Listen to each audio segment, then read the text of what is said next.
Alô, alô, fala Brasil, fala Sergipe, Amapá, Goiás, Rio Grande do Sul e São Paulo. Fala Niterói, Miguel Pereira, Nossa Senhora das Dores, Pracuúba, Cristianópolis, Pelotas e Piracicaba. Que fala em todos os rincões desse país que não é de Deus nem do diabo, é da gente. Sem rodeios nem floreios. Se você quer ouvir obviedades, opiniões rasas e sem conteúdo, não recomendo esse podcast. Agora, se você quer mais que informação, se você quer opinião embasada em dados, análise crítica de fato e comprometimento com a sua inteligência, veio ao lugar certo e pode ouvir a gente sem medo. Disrupções é mais que um podcast, é uma necessidade dos dias atuais. Dias conturbados, turbulentos, nebulosos e enigmáticos. E é por isso que estamos aqui, para entender essa distopia que se tornou o Brasil e, quem sabe, ajudar a transformá-lo.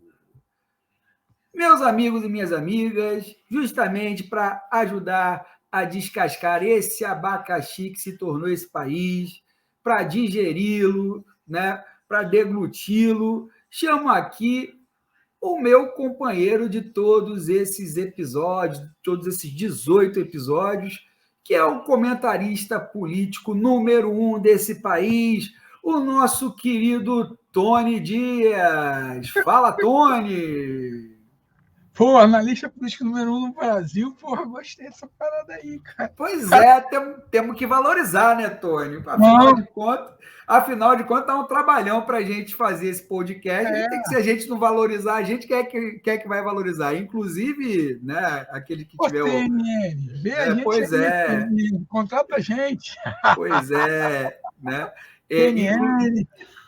A Jovem Pan, não, pelo amor de Deus, né? Não, Jovem Pan. Teve um rolo essa semana.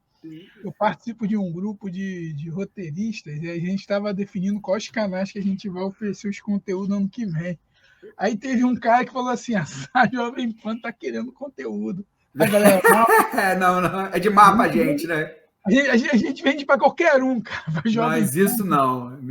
Não, a gente não quer ser comparado com o desonesto, não. Isso. Um beijo, Jovem Pan. Né? Olha só. Beijo nada. Um beijo. Um beijo no rabo da Jovem Pan. Pronto. Bom, falando sério aqui, né, Tony? Né, o comentarista político número 1 desse país, né? Vamos, obviamente, começar mais um episódio do podcast Disrupções. Estamos gravando esse podcast, esse episódio, no dia 14 de novembro, por acaso, talvez não tão por acaso assim, né? A véspera de uma data que deveria ser importante na história brasileira, é importante, sem dúvida, né, na história brasileira, mas que se você perguntar a grande parte das pessoas por que é feriado amanhã, muita gente não saberá por quê, não é, Tony Dias? Por que é feriado amanhã, meu caro? Né? Feriado amanhã porque o Bolsonaro é um cara maneiro que a gente fica em casa. Não, sacanagem, não. Amanhã é o dia da República. A proclamação da República. Proclamação da República. Pois é, estamos gravando na véspera do 15 de novembro, né? Dia da proclamação da República, né? E, obviamente, o editorial de hoje ele é dedicado não à data em si, mas a uma reflexão, né, sobre o que é a República Brasileira, né? O editorial de hoje ele é intitulado As Bestas e os Bestializados. Vocês vão entender o porquê do título. Quem tem alguma leitura histórica, né, historiografia, quem é historiador ou se interessa por historiografia, já deve se situar um pouco, né, quando eu utilizei aí a palavra bestializada. Eu não posso fugir da minha formação historiador, e você tem uma data histórica, e o título aí, principalmente a última palavra, bestializado, faz referência aí a um clássico da historiografia brasileira, que eu vou citar mais ao final. E Tony, meu amigo Tony Dias, né? Então, nesse editorial de hoje, nós vamos aproveitar justamente fazer uma reflexão sobre o que é a República Brasileira. né? Mas antes, como nós temos também o compromisso de ensinar, né? Eu sou educador, então eu também acho que um podcast pode se propor a ensinar, por que não, algo de útil às pessoas. Eu quero fazer uma reflexão sobre o que é república no geral. Então, república, minha gente, é a palavra de origem latina que significa coisa pública. Ao longo dos anos, ficou caracterizada como uma forma de governo em que o Estado se constitui de modo a atender o interesse geral dos cidadãos. Também, a República pode ser caracterizada como uma forma de governo na qual o povo é soberano, governando o Estado por meio de representantes investidos nas suas funções em poderes distintos, blá, blá, blá, blá, blá, blá, blá, blá, blá, e tem harmonia, independência, aquela coisa toda.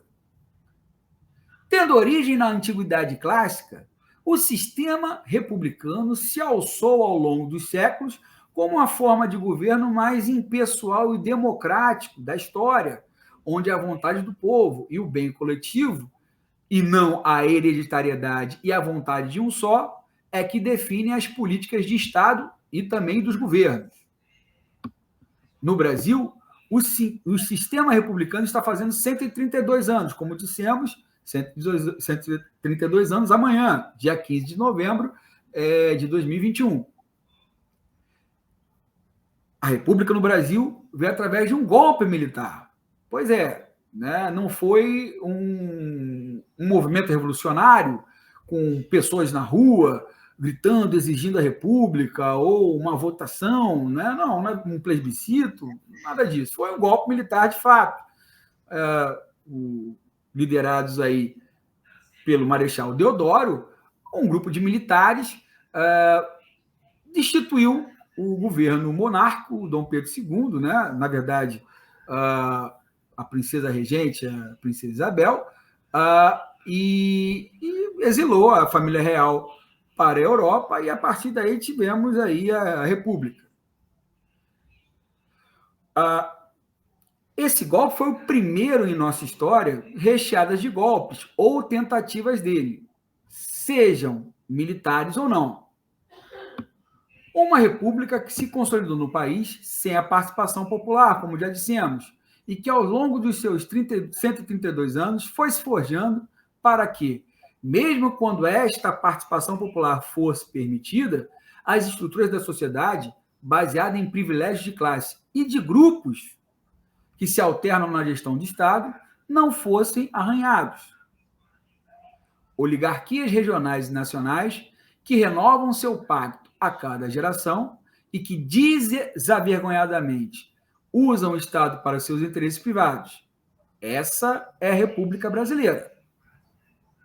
Somente isso explica uma notícia que ganhou um certo destaque, não tanto, mas ganhou um certo destaque ao longo dessas semanas. Exército confirma ingresso de filha de Bolsonaro, a popular Laurinha, em colégio militar de Brasília sem processo seletivo. Nada contra a menina, fora o fato de ser filha de quem é.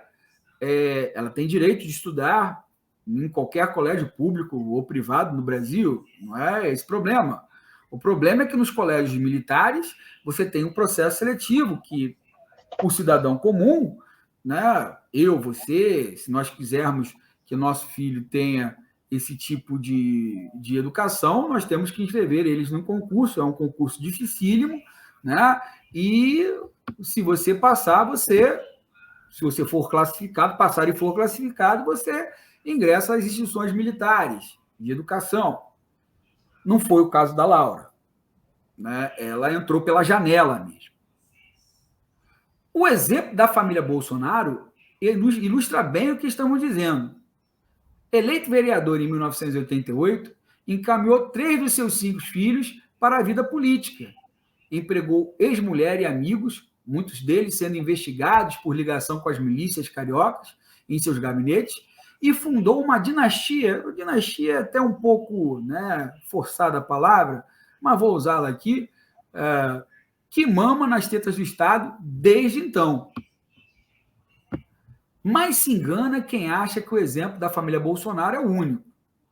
Quiçá não seja nem o mais escandaloso, e olha só que já é muito escandaloso. Hein?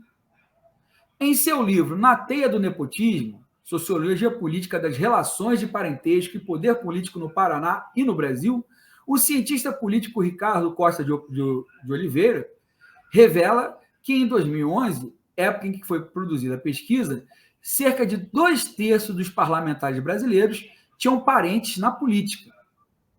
Não foi possível para esse podcast, nesse momento, compilar dados mais recentes, mas ao olharmos o exemplo de Bolsonaro, podemos ter uma ideia de que nada se alterou de muito profundo na política brasileira desde então.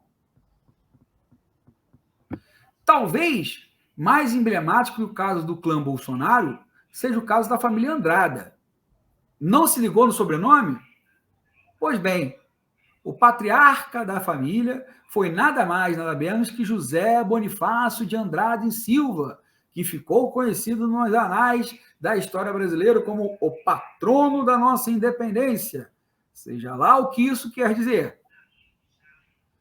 Pois é, esta família está nos círculos do poder no Brasil desde 1822. Aliás, desde um pouco antes, já que Dom João VI conferiu a ele um título de conselheiro. Depois foi retirado devido a algumas pressões. O José Bonifácio foi ministro de Dom Pedro I, né, deputado constituinte em 1823, foi exilado, voltou e tornou-se tutor do futuro imperador. Seus irmãos, inclusive, depois foram também ministros, né, no segundo reinado. O último Andrada a tomar posse na Câmara dos Deputados foi Lafayette Andrada, de Minas Gerais, que sucedeu a Bonifácio Andrada, seu pai, que, pasmem, ficou 4 décadas na Câmara, conforme artigo publicado em El País, em novembro de 2020. Então, o Lafayette ele assumiu em 2019. O mandato foi eleito em 2018, assumiu em 2019. E o pai do Lafayette, o Bonifácio Andrada, tinha passado 40 anos na Câmara dos Deputados. E a família, desde 1822, nos círculos do poder. Pois é. É o que nós podemos chamar de continuidade. E por falar em continuidade, agora já saindo dessa digressão histórica e passando para assuntos que mobilizaram a política brasileira nessa semana, por falar em continuidade, parece que a tal da terceira via não engrenou ainda, mesmo com o anúncio da candidatura do popular Marreco de Maringá, o ex-juiz e ministro da Justiça do Bolsonaro, Sérgio Moro, que agora está afiliado ao Podemos. Podemos, mas não queremos, né, Tony? Moro foi mais uma ilusão de ruptura com o passado, vendida pela mídia como super-herói de toga que iria extirpar a corrupção do país, nem que para isso precisasse violar a Constituição brasileira, usando o Ministério Público como partido político. Não, o Podemos foi o segundo partido político do Moro, né? O que o primeiro foi o Ministério Público. Agora, a única coisa, né, que conseguiu com isso foi eleger o Bolsonaro, tornar-se ministro desse governo nefasto e ser desmascarado pela Vaza Jato, né? Aquela série de reportagens, né, lançadas no Intercept no ano de 2020, né, 2020 e 2019, que comprovou a parcialidade do ex-juiz e da ala lavajatista do Ministério Público, entre eles o popular Deltan Dallagnol.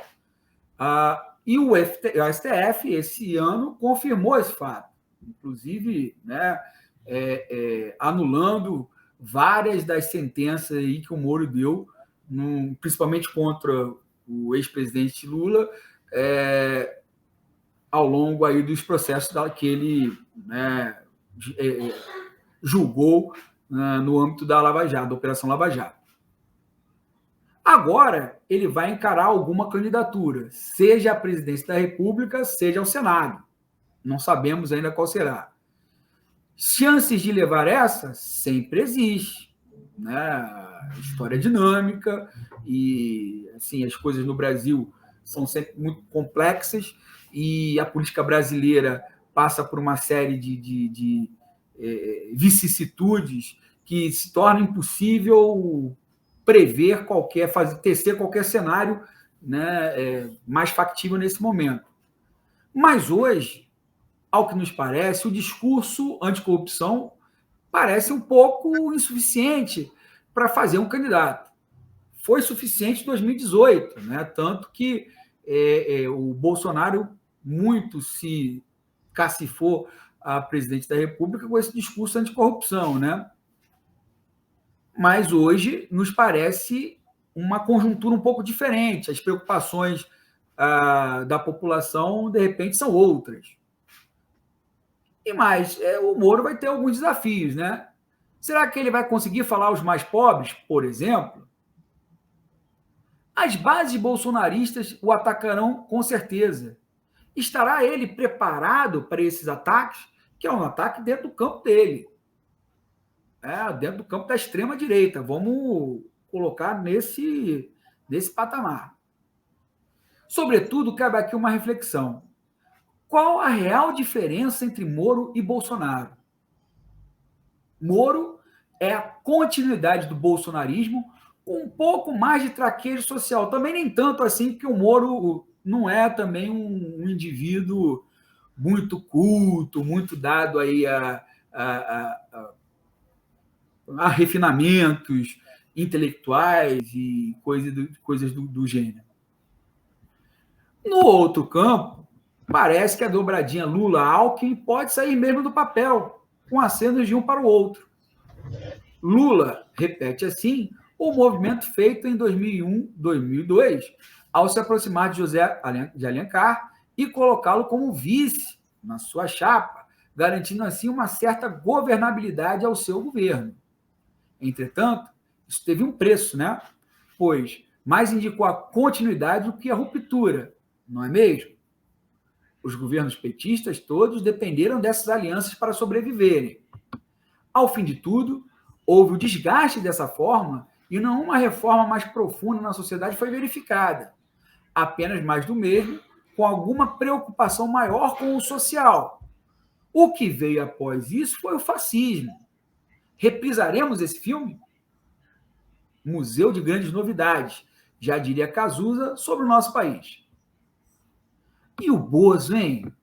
Parece que nem o PL o quer mais, já que adiou a sua filiação após algumas divergências aí com o Valdemar da Costa Neto.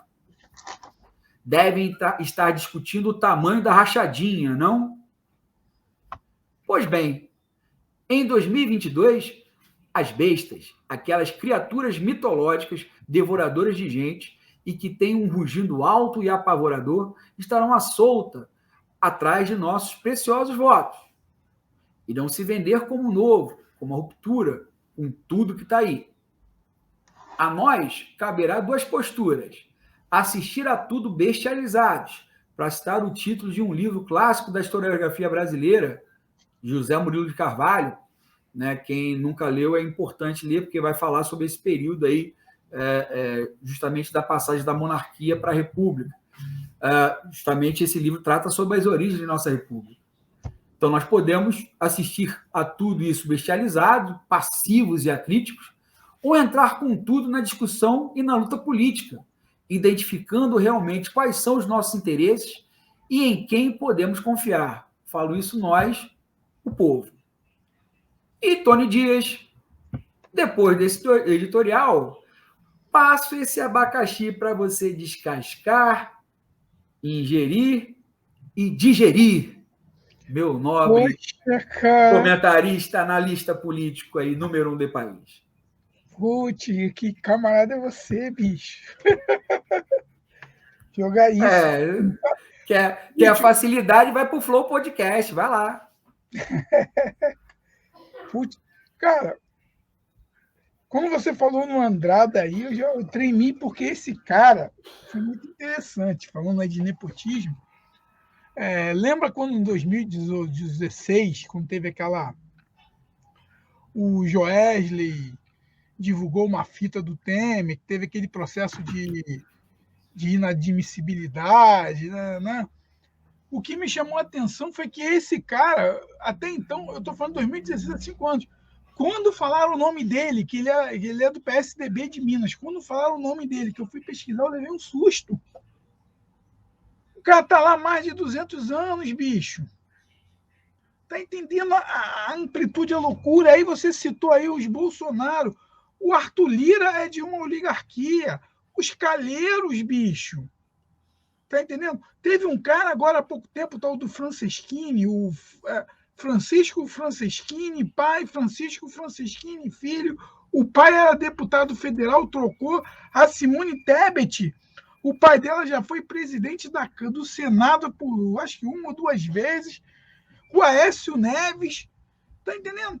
Então, praticamente a base toda do Brasil, bicho, é desse nepotismo, é a manutenção do poder. É uma manutenção do poder muito ruim. Isso é muito louco, porque se a gente for analisar, essa manutenção do poder está levando o Brasil a um atraso. Lembrando que nós fomos o último país a abolir a escravidão. Nós fomos um dos últimos países aqui da América a ser independente. Então, o Brasil está sempre atrás. Nós fomos um dos últimos países do mundo. Quando eu falo do mundo, no sentido do... Vamos botar um eixo, OCDE e G20. O Brasil foi um dos últimos países a se industrializar. Então, essas oligarquias, esse nepotismo, ele é nefasto ao Brasil. E detalhe, vamos ser o último país do tipo padrão, que eu estou falando, tipo assim, não estou querendo comparar o Brasil a países, República Centro-Africana, países muito pobres. Estou comparando o Brasil é a 14ª economia do mundo. Já foi a 6ª, agora é a 14ª, e vai cair mais. Então, tipo assim, esse nepotismo todo só atrapalhou. O Dallagnol, o Deltan Dallagnol, é um outro tipo de nepotismo também, porque a família Dallagnol, ela era toda lá da questão do Ministério Público também. Inclusive, está envolvido recentemente, está envolvido na questão das diárias milionárias ali que foram pagas. Diárias milionárias e grilagem também. Grilagem também, é verdade. Tem os parentes dele ali que são meio ali sádicos. Então, a gente vê para onde esse nepotismo nos conduz. A família Garotinho, lá no noroeste aqui do Rio de Janeiro, o Maia aí, o César Maia e seu filho, tá entendendo? O próprio Covas, era o Mário Covas, aí entrou outro, o cara morreu aí, faleceu, e agora já está o filho dele lá, 16 anos já, se estruturando. Então, esse movimento de passagem de bastão de poder, isso é muito ruim, bicho. Não, e tem oligarquias mais à esquerda também, tem o Ciro Gomes lá, a família Gomes no Ceará, né? A família Arraes, o Miguel Arraes com toda a importância histórica que ele tem, né? Mas é uma oligarquia também. Aqui no Rio, o Glauber Rocha não, o Glauber Braga. Pô, Glauber, desculpa aí. O Glauber Braga aqui no Rio de Janeiro, aí, a mãe dele é prefeito, se mantém também. O Brizola Neto aí, que agora vai para o PT. Então, é muito complexo a gente falar nisso. O cara tem direito, gosta da política? Tem, mas só que não tem... Aí eu vou falar. Aí esses caras assim falam meritocracia. Aí a meritocracia é isso aí, filho. A meritocracia está na política, está na empresa, está em todos os lugares. Então, é muito complicado essa coisa da herança, essa coisa paternalista de... Eu não sei, o Brasil é um país de detalhe, Léo. Eu vou te falar uma coisa, nesse exato momento está rolando em São Paulo a Campus Party, que é um dos maiores eventos de tecnologia, talvez do mundo. Da América Latina é o maior, do Brasil é o maior. Lá tem uma galera, eu estou discutindo com alguns caras aí, sobre essa questão de metaverso. E nós estamos completamente atrasados para isso. Enquanto o Seul vai lançar o primeiro metaverso como cidade, aqui a gente ainda está discutindo se menino veste rosa e se menina veste azul.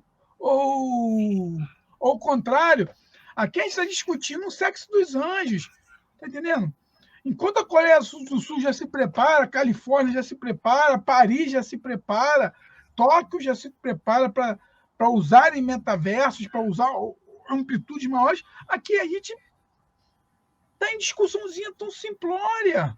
A gente está discutindo se um capitão miliciano, junto com um juiz ladrão, e o Lula, que foi um sindicalista que estava envolvido em maracutaia, a gente tem que ter muito discernimento. Eu sou progressista, mas o Lula também não é inocente. Olha só quem são os 3 caras que estão aí no páreo. A gente não tem ninguém para poder ter uma evolução. E eu não estou querendo dizer se eu sou de esquerda, se eu sou de direita. A gente precisa mudar essa dicotomia. Não está dando mais, bicho, está dando errado. Para você ter uma ideia, esse mercado de metaverso, ele vai gerar trilhões. O primeiro trilionário do planeta vai sair desse processo. E a gente está como? Discutindo se menino veste azul, se menina veste vermelho, discutindo rachadinha. Está discutindo rachadinha, filho. Porra, os cachorros até latiram, tanta raiva as pessoas não têm. Rachadinha. Tá entendendo? A gente é muito pequeno. O presidente vai para Dubai e só faz vergonha. Tá entendendo? Então, é uma maluquice. E detalhe, Moro não é terceira via. Moro não é terceira via. Moro é o mesmo projeto de poder do bolsonarismo. Não tem plano de governo. Eu vi em tempo real, bicho. É muito engraçado que essas coisas acontecem comigo em tempo real. Eu vi em tempo real o discurso dele. Tipo assim, você vê que o discurso dele já está todo treinado já. Ele vai porrar Bolsonaro. Ele vai dar umas porradinhas de leve no Lula, mas o foco dele é ir para um segundo turno. E aí aquele eleitorado ali maluco que vai se degladiar. O Eduardo Girão, bicho, largou Bolsonaro e agora já é Moro. Aquele Duval, um senador que estava. Quem acompanhou a CPI da Covid viu um troglodita, que é o ex-delegado, sei lá, de polícia, lá, que virou senador no Espírito Santo. O cara é uma das coisas mais bizonhas que eu vi no Senado, e o cara está ali, ó, pro Moro. O pro Moro está com o antagonista, está caído no Moro. A Globo já se declarou Moro. A Veja, daqui a pouco vocês vão ver, a própria Veja. Tudo que sai na Veja, bicho, dá merda. A Veja é meia doida. A Veja já virou pro Moro. Vera Magalhães. Tá entendendo? Vários analistas políticos, Moro.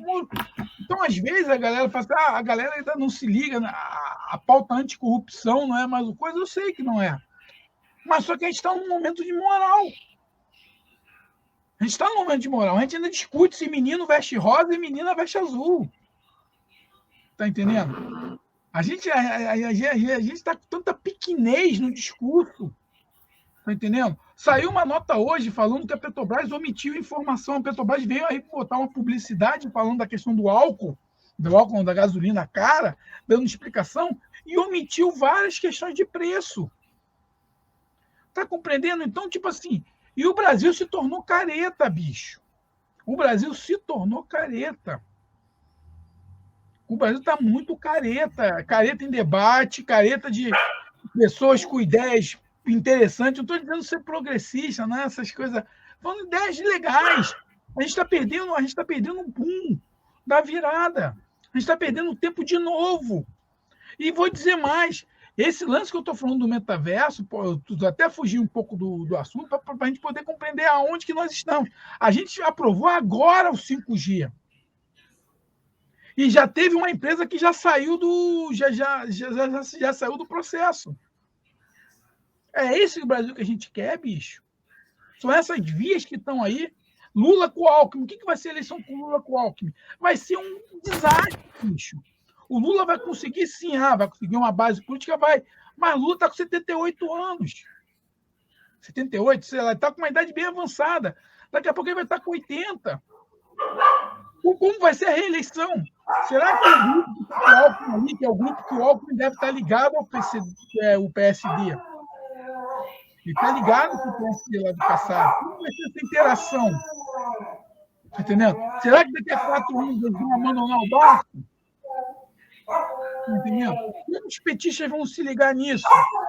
Como vai ser a relação dos petistas que estão magoados porque tomaram um baile do Eduardo Cunha?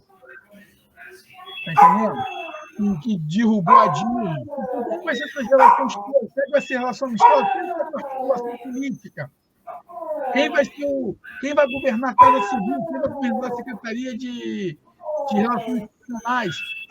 Então, assim, esses modelos que a gente tem hoje, cara. E não é mais como o Brasil. O Brasil precisa dar um salto. O Brasil precisa evoluir. Não dá para a gente esperar até 2023, não, bicho. Não dá. Praticamente o ano já acabou, praticamente. Agora, com essa questão da Covid aí, que tecnicamente a grande mídia, junto aí com alguns políticos, estão dizendo que a pandemia acabou, que aqui no Rio de Janeiro está um caos, bicho. Eu voltei agora para o Rio de Janeiro, essas 2 semanas aqui, eu estou vendo um caos. Não sei se essa vacinação der um mole aí, meu camarada, se prepara aí que a chapa pode esquentar. Torço que não aconteça, mas aí, a gente tem a Covid aí. Então, a sensação de final de ano chegou. Já é Natal na Líder Magazine. Então, as lojas já estão tudo começando a caderno. Então, praticamente acabou o ano. Então, 2021 já foi. Está todo mundo querendo enterrar 2021. 2022 vem com esse cenário, vem carnaval. E um carnaval reprimido, represado. 2 anos de carnaval. Imagina como vai ser o carnaval desse ano. Vai ser o caos, bicho. 2 anos sem carnaval. Então, aqui no Rio de Janeiro deve começar o carnaval agora. 1º de janeiro até quarta-feira de cinzas vai ser carnaval direto aqui no Rio de Janeiro. E a galera coita. Então, praticamente já foram mais 2 meses. Aí vai vir, aí chega abril, começa as prévias para poder definir as candidaturas. O Brasil parou. E aí a gente só vai ter um país funcionando lá para março de 2023, porque tem aqueles 100 dias que quando entra um presidente, a galera deixa ele ali 3 meses para depois começar a dar porrada. Então, o Brasil só vai voltar a uma certa normalidade em 2023. Enquanto isso, Seul, Londres, Paris, Amsterdã, Barcelona, já vão estar tudo nos metaversos. E a gente aqui vivendo a loucura, o caos que a gente está vivendo na nossa sociedade, bicho. Não dá mais. Não dá mais. E detalhe, eu não sei qual é a melhor via para o Brasil hoje. Só sei que 2 não servem mais para mim, que é o Bolsonaro e o Moro. Que o Moro e o Bolsonaro representam o mesmo modelo. O mesmo modelo. O Moro, e digo mais, eu já falei algumas vezes até aqui, o Moro ainda é mais reacionário que o Bolsonaro. E o Moro é mais reacionário. E corrupção por corrupção, o Moro foi trabalhar na Álvares Marçal. É Álvares Marçal e Álvares. Álvares Marçal, não é isso? A empresa que ele foi trabalhar, Léo? Depois a gente confirma aqui, eu não me lembro de cabeça. Então, o Moro ele deixou o Ministério da Justiça para trabalhar numa empresa que cuidava dos ativos bloqueados das empresas que o Moro investigou na Lava Jato. Esse cara não é corrupto? Isso não é corrupção? É esse nível de cara, o cara que foi estudante de licitude. Álvares Marçal. Álvares de Marçal, o cara que apoia o excludente de licitude, o cara que quer implementar uma Assembleia Penal de exceção no Brasil contra a corrupção. Ele quer fazer uma Câmara que não passa nem pelo STF. Então, se ele quiser me julgar, eu vou direto para essa Câmara. Não tenho nenhum direito à Constituição, nem primeira, nem segunda, nem terceira instância. Eu sou corrupto. Esse é o punitivismo que a gente quer no Brasil. O Bolsonaro não é tão punitivista porque ele tem um rabo preso. Ele tem alguns tetos de vidro ali que vão ser explicados quando ele sair. Mas o Pato Branco lá de Maringá, e é de Maringá. Cara, Maringá é um lugar que precisa ser estudado, bicho. Maringá tem o Paulo Barros, tem uma água ali não muito boa ali em Maringá. Desculpa a galera de Maringá, não tem nada a ver com os maringuenses, mas esses dois indivíduos aí, bicho, são bem, bem loucos. Então a gente tem essa maluquice toda, cara. E esse é o cenário que a gente tem para 2022. Um país que está confuso, com o aumento de gasolina, que a gasolina já chegou a 8 pau, bicho. 8 pau de gasolina aqui no Rio de Janeiro. R$8. Semana eu fui no mercado aqui. Minha esposa falou, toma aí 100 prata aí. Eu fui lá no mercado com 100 prata, R$100 para lá fazer um... Cara, eu fiquei atordoado. Não deu para comprar quase nada. Nada. Eu fiz um lanchezinho ali, fiquei pensando, falei assim, bicho, caraca, imagina a galera que precisa desses, que ganha R$175 de auxílio emergencial e vai ter que ficar o tempo inteiro, o mês inteiro com esse dinheiro. Até esses R$400 aí que vai ser dado para a galera aí do Auxílio Brasil, bicho, não vai dar para nada. Isso é uma covardia. Então, o que a gente vai fazer? O país precisa mudar. Cara, eu estou acompanhando na Campus Party. A gente vai precisar de mais de 20 milhões de programadores e desenvolvedores.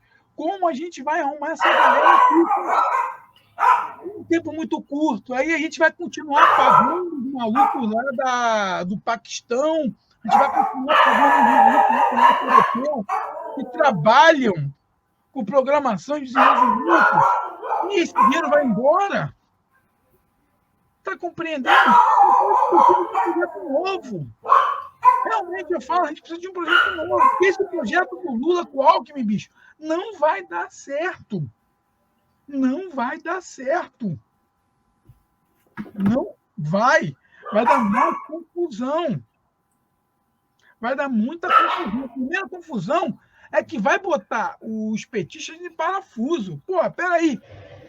Eu defendo que não privatize nada e você vai botar um cara que é a favor da privatização. Como vai ficar esse negócio? Então é muito perigoso essa aliança, porque ela deixa de ser uma aliança ideológica e passa a ser uma aliança completamente pragmática para a questão de poder, manutenção do poder. O que vai acontecer é, caso essa aliança do Lula com o Alckmin, e eu vou ser muito sincero, o projeto econômico do Alckmin, do Bolsonaro e do Moro é o mesmo projeto econômico, não vai mudar em nada. A aliança do Alckmin com o Lula vai ter o mesmo modelo, o mesmo plano econômico ultraliberal que começou em 2014 com o Dilma Rousseff, junto com o Joaquim Levy. E esse plano veio de lá para cá até isso que está acontecendo. Tu acha que quando o Lula estiver lá com o Alckmin, qual vai ser o modelo econômico? Qual vai ser o plano econômico? Vai ser o mesmo plano ultraliberal. Tu acha que quem vai abrir mão? O Alckmin vai abrir mão de privatizações? O Alckmin vai abrir mão de austeridade fiscal? O Alckmin vai abrir mão do modelo de preços da Petrobras? Essas são as incógnitas. Então, tipo assim, o modelo econômico vai ser muito parecido, cara.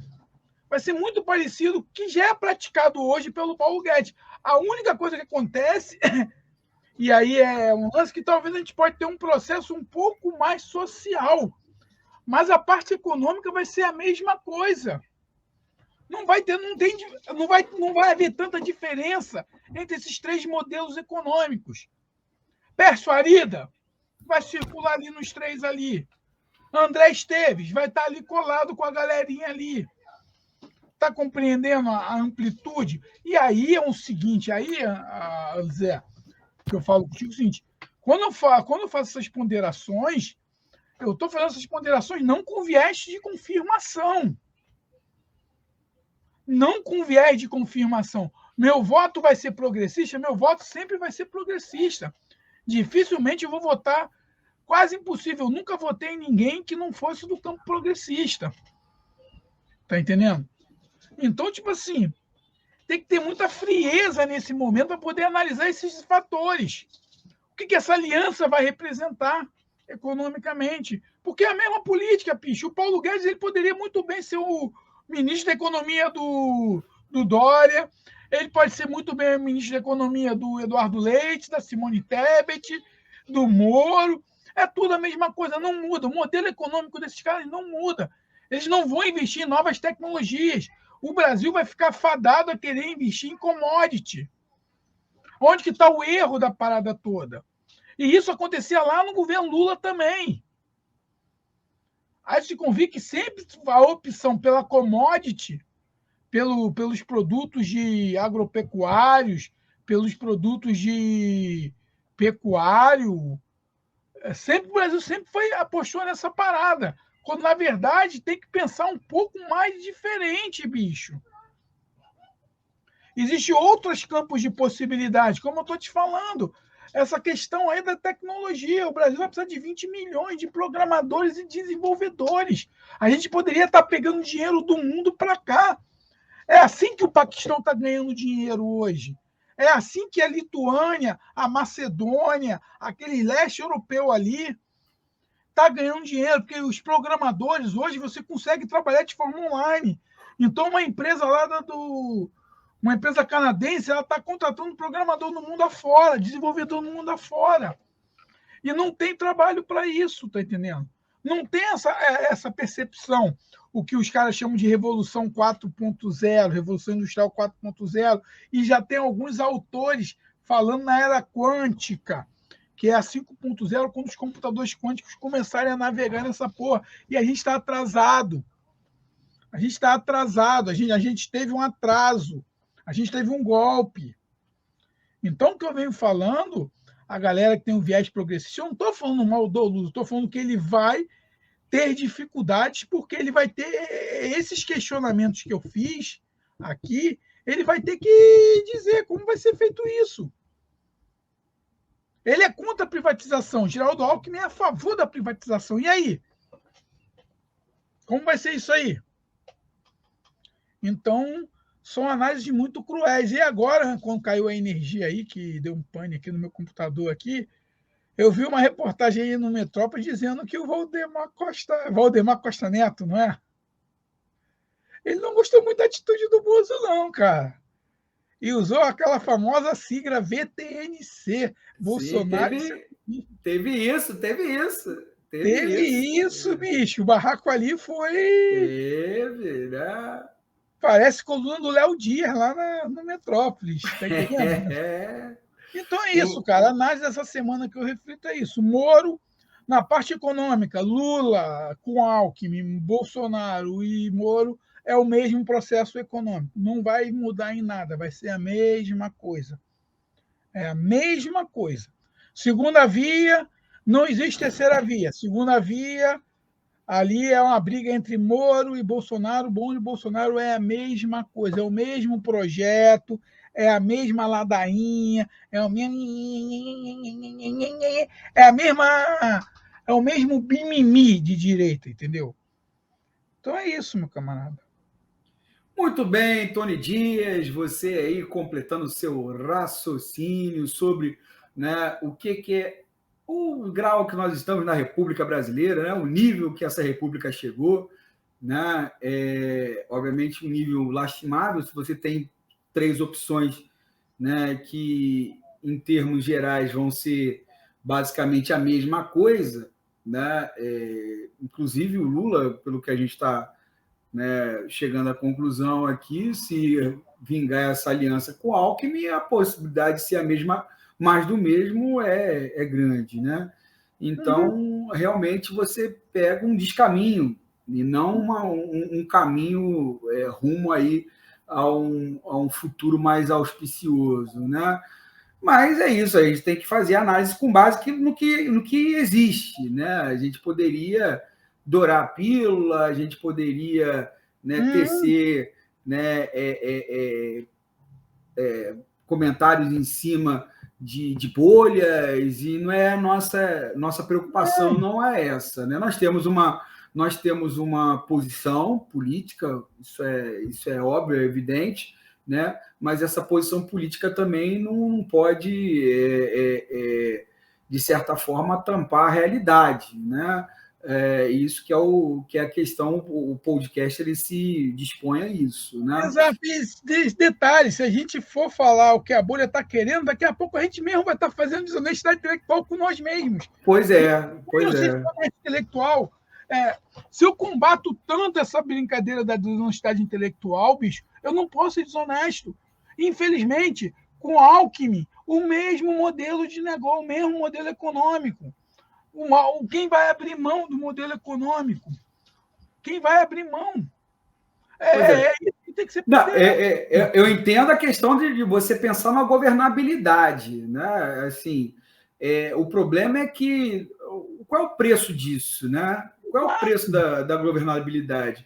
É você abdicar de uma, por exemplo, que a militância de esquerda que vota no Lula, né, e o próprio PT, o próprio militância petista, ela acredita em determinadas bandeiras que são bandeiras históricas, né, que é a reforma agrária, né, que é o rompimento com a FMI, né, que é a soberania nacional, aí indo mais para um campo, né, mais amplo, né, que é, enfim, reforma urbana, que é redistribuição de renda através de, por exemplo, tributação dos mais ricos, né?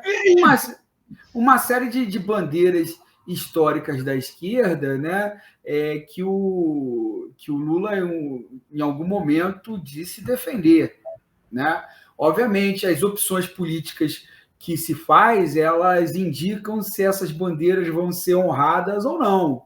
Da mesma forma como o Lula, ao trazer o José de Alencar, né, para o seu governo, ele permitiu a governabilidade, mas, ao mesmo tempo, o recado que ele falou foi o seguinte: olha, essas bandeiras que eu defendi em algum momento na minha história política, eu não vou existir no meu governo.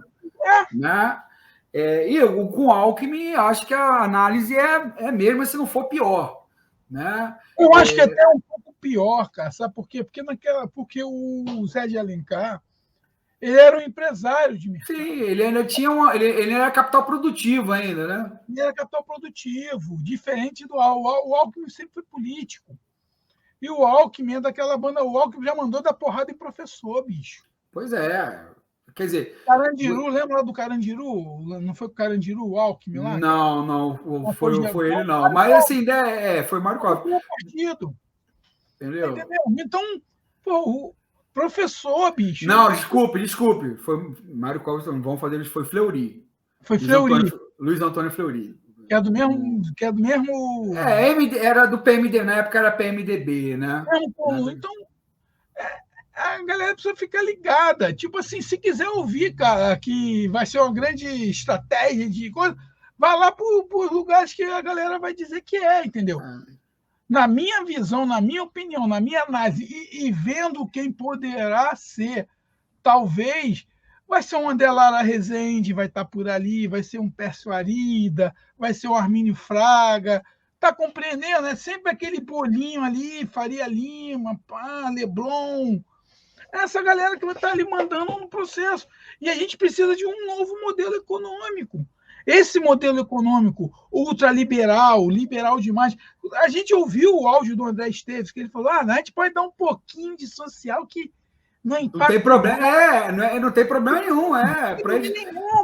Isso aí não arranha, sequer arranha a estrutura de poder que eles têm. Exato, dá ali um pouquinho, tá bom. Aí você vê todo mundo migrando para a economia verde, todo mundo migrando para novas fontes de alimentação, de pensamento, de cultura, e a gente migrando para um outro lado. Entendeu? A gente migrando para o lado da preservação dessa merda toda que está aí. Então, quem é do campo progressista, bicho, tem que ficar muito atento a essa brincadeira, porque isso aí não é a mesma coisa. A diferença entre... Mas, Tony, aí entra a pergunta, né? E aí eu não tenho resposta para isso, não. Eu estou lançando a pergunta aqui. Se o Lula quer ser um candidato, né, viável, tem como ser diferente? Né? Eu acho que tem, bicho. Tem, porque ele tem base para isso. O Lula tem base para isso. O Lula tem poder de enfrentamento muito grande. Só que o Lula não então quer... é uma escolha. Então é uma escolha, É né? uma escolha. Bicho, eu vou te falar uma coisa. O Lula teve 87% de aprovação na época do mensalão. Se ele tivesse chegado lá e escancarado tudo lá na época do mensalão, lá em 2006, ele tivesse, não sei de nada. Ele sabia, não tem como não saber, não tem como não saber. Você não está falando de um rato que está roubando ali 500 pratas de um auxílio educação, não. Você está falando de um contrato de construção de, no mínimo, foram várias plataformas de petróleo. Você está falando de construir uma empresa uma usina nuclear. Todos esses bafafá são bafafá bilionário, bicho. Não vai saber do que está rolando isso. Está compreendendo? Então, tipo assim, ele teve a oportunidade e tem que ser muito franco. Eu gosto do Lula, gosto do Lula. Eu acho que ele foi um bom presidente, fez algumas evoluções, fez várias evoluções, mas não, ele não, ele não foi, vamos dizer assim, ele não quis comprometer a base dele, que ele tinha. Essa é uma verdade, bicho. Pois é, assim, E agora, e aí vem aquela coisa, aí agora, depois da galera ter feito o que fizeram em 2016, você vai voltar pro Covil, bicho? Pois é. Eu acho que ele fez a opção da conciliação. Aliás, ele sempre foi um cara conciliador. E aí não estou nem entrando em juízo de valor, se está certo ou errado, não, né, isso? Mas é um dado. Ele sempre foi um conciliador. Ele optou pela conciliação de caminhos, às vezes, que são caminhos antagônicos. Né? Antagônicos. E isso, obviamente, em algum momento não dá certo. Né? Deu certo durante 8 anos. Né? Não, deu certo assim, do ponto de vista da governabilidade. Não deu. Exato. Se deu certo o país é outra história. Né? Mas, cara, eu tenho nojo do Bolsonaro. Eu tenho nojo do Bolsonaro. Eu tenho nojo do Moro. Tenho nojo dos dois. Nojo mesmo. Assim, chega a ser um asco. Eu não consigo nem ouvir a voz do marreco. Aquela voz de cué. Irritante, além de tudo é irritante, né? É irritante. Eu não consigo ver. Mas, porra, bicho. Igual a mim, tem uma porrada de gente. Tem até gente do campo da direita também que não aguenta os dois. Sim. Agora, eu acho que o Lula tem outras oportunidades. Tem, bicho. Tem outras oportunidades, sim. Tem outras possibilidades, outras condições. Tem como fazer uma coisa diferente. Aí você vai trazer o PSD, que provavelmente o Geraldo Alckmin está no PSD. Aí você vai trazer Eduardo Paes. Bicho, Eduardo Paes, não dá mais. Aí você vai trazer de contrapartida, você vai trazer lá o tal do Omar Aziz. Rodrigo Pacheco. Está compreendendo a... Não, eu estou compreendendo. O problema é o seguinte, é que para se construir uma base governamental que não seja através dessas alianças, influi em você mobilizar constantemente, né, as bases mais pobres desse país. Né? Os camponeses, quem mora na favela, né? Enfim, as populações mais pobres. E aí que está eu acho assim, o Lula tem a capacidade de falar com essas pessoas, mas o PT e os partidos de esquerda não têm. Ainda não. E aí que perderam. Pois é, perderam, já tiveram. Então, eu faço essa reflexão. Né? O Lula tem capacidade, né? Pela origem dele, por ele ser um cara escolado, ele é um cara que entende as pessoas, né? Ele é um cara... Ele é um fenômeno político, isso sem dúvida. Né? Agora, os partidos de esquerda, em geral, no Brasil... né? E vamos pegar desde do mais cor-de-rosa lá, qual é o PSB, o mais cor-de-rosa, né? Ao mais vermelho, vamos lá, o PCO. Esses partidos têm muita dificuldade, né, de se comunicar com as pessoas mais pobres nesse país. Tem. Né? É uma linguagem difícil, prolixa para as pessoas. São conceitos que você, para explicar para as pessoas, você precisa, né, estar cotidianamente com elas, né? Ou seja, para você organizar, né, as pessoas, você precisa estar com elas, você precisa entrar nos problemas, você precisa entrar no problema do cano d'água que fura, né? Você precisa entrar no problema da merenda da escola, você precisa entrar no problema da falta de remédio no hospital, você precisa entrar no problema do transporte que não tem em determinada localidade, ou da ponte que caiu e que precisa ser reformada, e isso, né, eu sempre dizer, assim, são discussões que a esquerda e o campo progressista não entra. Não entra. Porque as pessoas, em primeiro lugar, querem a resolução desses problemas.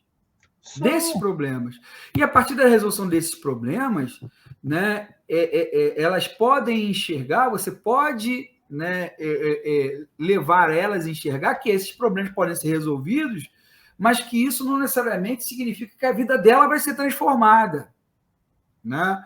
Agora, falta muito na esquerda e no campo progressista lideranças capazes de travar essa discussão com o povo. Né? Cara, é muito difícil. Por uma questão de formação política mesmo, né? Uma questão de formação política mesmo.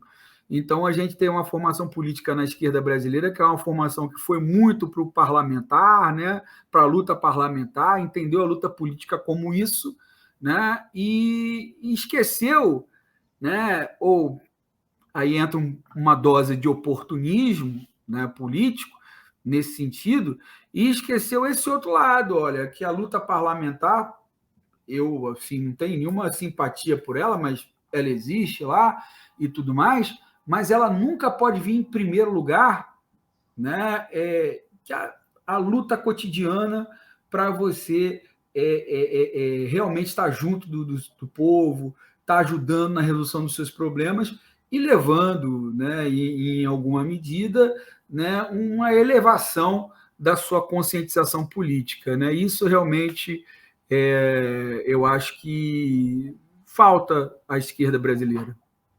E olha só, gente, esse programa de hoje vai ser um programa mais curto, nós tivemos alguns problemas aí técnicos e não podemos apresentar hoje os nossos quadros, né, Desonestidade Intelectual, Pobre de Direita e o quadro Histórias Reais do Império da Paralelolândia, né?